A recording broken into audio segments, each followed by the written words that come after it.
One thing that I've noticed is that a lot of people are, for as many people that are actively rooting for Deion Sanders for the Right. first time in Colorado and paying attention to college football, I think there is a rumbling within the establishment and a lot of folks within sports media and things like Hmm. that are actively rooting against Deion Sanders despite having no bias against Colorado or anything like that.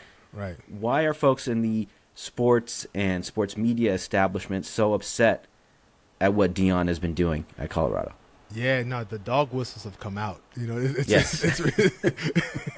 It started with Colorado State, where the coach was saying, like, my mother raised me better than to do a press conference with a hat and shades. I said, oh boy, already? This is just, what was that, week three already? We're here. Look at this. And then with the coach in Oregon, I remember watching that game, and obviously Oregon, they've had an impressive, very flashy program for quite some time. Not exactly the picture of ability in any by any stretch of imagination, but there was still a long sense of, like, I'm listening to the coach. I was like, man, this feels like, is he fighting Jack Johnson today? Like he sounds kind of a little close to that line, my man. But you saw it online, like a sense of, I mean, no way around it. Like, Oregon put a beating on Colorado last Saturday, but there was a strong sense of, I think there were some quotes online like, he did this for us, like they won for us, and I was like, who is us?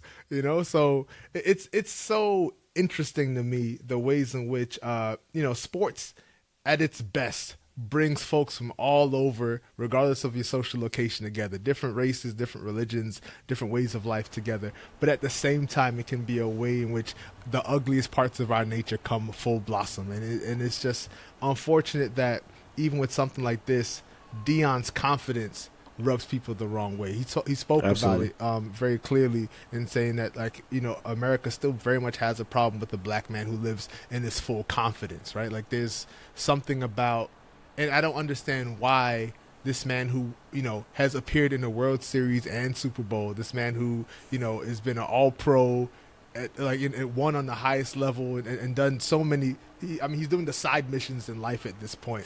Like, why should he still be holding his hat in his hand? Like, I don't view it, as I said earlier, as arrogance if it's not just about him, right? Like, he's doing, even he's alluded to the fact that he's talking in this way to take the pressure off of his kids, right? That it doesn't have to be about, the receiver who dropped the catch, or it doesn't have to be about the guy who missed the block, because he's taking all of the heat. In his press conference after the loss to Oregon was longer than the press conferences after the wins, right? Like, if you're truly an arrogant person, if you're truly a narcissist even, you're not going to want to spend a lot of time talking about how you failed, right? You're going to only want to be there for the highlights. But this man clearly is a person of substance who doesn't mind talking about the times where, it didn't work out the way he planned it for it to work out. And he's not pushing the blame on anyone else. So I would love for the folks who just cannot stand Deion and his program and his success to really just interrogate themselves and think, why, right? Because we could just jump to, like, the obvious thing, which is racism, but also, we got to take the scenic route. I want you to really think about what it is that bothers you this much about him, right? Because there are other programs where bravado was there, and it doesn't seem to rub you the wrong way. Why does it rub you the wrong way now? Just be honest with yourself. You don't have to be honest with me. Right? I'll never meet you, but be honest with yourself. The Oregon coach, I'll start there. I had no issues with that. I did think it was hilarious, a little ironic, of course, that the team with 50 different uniform combinations Right. every year is and no national championships, None. is talking about flash over substance, and that's not Hollywood. This is one here in the dirt. We're coming up from the dirt. Whatever he was saying, Right. I didn't have an issue with that because I think, in any competitive environment, you're looking for an edge. And if Yeah. you need to, make up a narrative where you're the underdog somehow against, Sure. You're the whatever 10th ranked team in the country, you're playing the 19th, and you're like, we're the underdogs. Right, This right. team won, one game last year, but we're favored by 22 points or whatever it was. Come on.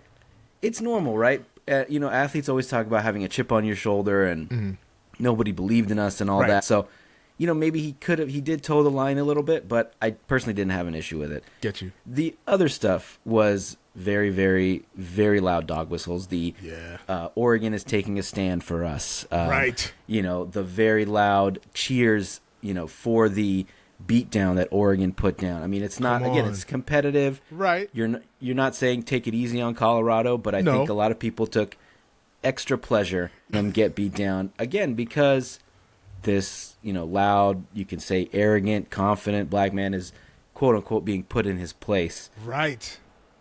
And they make it bigger than sports. And I know that this absolutely, this whole thing with Deion and all that, sure, it is bigger than sports in the sense that he's trying to break the glass ceiling. Mm-hmm. He's trying to kick some doors down, but they make the results on the field about way more than sports. And I think that's the issue there. And I think the other thing is, you talked about Deion and all he's accomplished, and I think it's not it's definitely not unique to Deion. I mean, are there other examples that you can think of? I'm sure we could be here all day talking about them, but of guys, especially young black athletes or older black athletes that have reached the top or reached the pinnacle and have been looked at as like, maybe you need to humble yourself for whatever reason. Oh, goodness. We could really just be here all day, right? But I think in terms of contemporary folks, I think about the treatment, jump into the NBA, of like Russell Westbrook, and even the ways in which like Draymond Green is viewed, right? Like Draymond Green, 4-time champion, there's no opinion Draymond's afraid of, right? Or afraid of sharing, but you can tell that people really are irked by his like outspokenness. And I think about Russell Westbrook's interaction, particularly with the home crowd for the Utah Jazz, and how like ugly it's been. I remember that was it last offseason, wherever it looked like he was gonna get traded there. I was like, please don't send that man there. It just feels like he might retire immediately if he gets traded there. But just thinking about the ways in which these ugly parts of our history as Americans, they haven't died. Like they're very much still there. People often want to think about this as distant history or maybe history that never existed, but it's still very evident in our sensibilities about this ways in which we build certain folks up, and the ways in which we sort of say like, oh, this person does it the right way, like, and just the ways in which we'll talk about athletes, particularly about black athletes, and the sort of attributes they have. What do we like about them? What are the things that we dislike about them? Like the reasons Allen Iverson was so castigated, and the ways in which, even though he's black, that someone like Steph Curry was uplifted, right? Like there's the ways in which we will sort of put folks into these particular boxes, and not allow people to have the free range of being a human being. Mm-hmm. Yeah, I think that's definitely a conversation that we can have. It's probably a topic for another podcast, but just how certain athletes are viewed in certain ways, and there's so many layers to it. Maybe there's the colorism, the appearances, maybe Steph Curry being, very loudly Christian versus Allen Iverson, who's associated with hip hop culture. And there's so many examples, so many layers to it. And I think with Deion in particular, I think it's interesting because he is very, very upfront with his faith. He wears it literally on his chest. Came out, with a big gold cross, and he's not shy about sharing it. No. I think that's another thing in America, which is interesting, is there's a lot of guys and a lot of athletes, both black or white, who are allowed to profess their faith. But I think once it gets to a point where it's quote unquote too much, people seem to turn on it. When it becomes, you're proselytizing, just to use that word, there's like almost a negative reaction to it.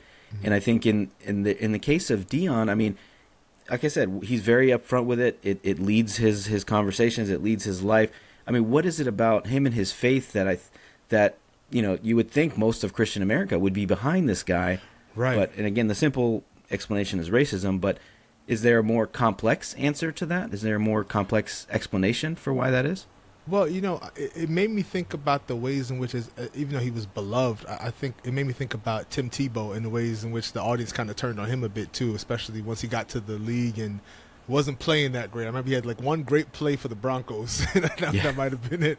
But it just feels with Deion, I don't think it's hitting people's ears or their eyes in the same way, right? Like I listen to him and I see someone who's living out his faith, not in the sense of like we're gonna win and we're gonna be great, but just in the ways in which he's talking about the kids on his team as if they are his children, right? Like, and it doesn't seem insincere. Once again, after you see him, because I'm not there on a day-to-day basis to see the details, but it just seems as if, you know, this person who's very much like he's checking all the boxes that you would think, you know, the sort of like archetype of middle America would enjoy, right? Like he's, you know, has the chain on, talks about Jesus consistently, talks about how his decisions are informed by his faith, talks about his very job as this sort of vocation of like assignment, this like a mission from God that he's on to coach and mentor young men into what he describes as being better fathers and better husbands and so on and so forth.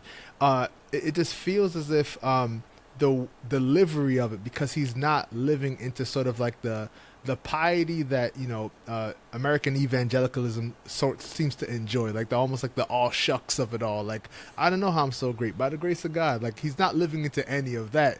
His almost has sort of like the streaks, and I don't use this as a derision by any means, but almost like the streaks of like a prosperity gospel, right? Like sort of like if you have the image of... I was really about to say that, yeah.